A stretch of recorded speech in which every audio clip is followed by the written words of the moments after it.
Wabarakatuh. Kami dari tim PPI Rumah Sakit Islam Aisyah Nganjuk akan menyampaikan cara menggunakan masker. Jika Anda batuk atau bersin, gunakanlah masker. Cuci tangan dengan air dan sabun atau hand sanitizer yang mengandung alkohol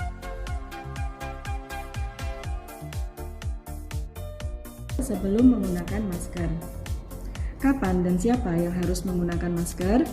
Orang sehat yang merawat atau berada di sekitar pasien, saat sering bersin dan batuk, saat berada di area atau transportasi publik. Gunakanlah masker. Pastikan tidak ada celah atau rongga antara permukaan wajah dengan masker.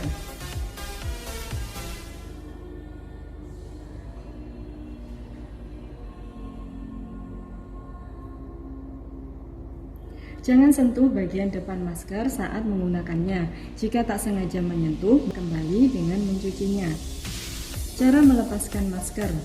Lepas masker dengan mencopot tali dan menyentuh bagian belakang atau dalam masker.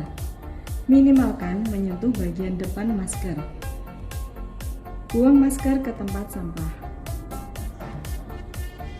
Cuci tangan dengan air dan sabun atau hand sanitizer yang mengandung alkohol.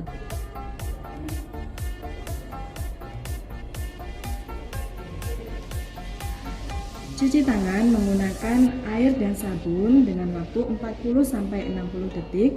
Cuci tangan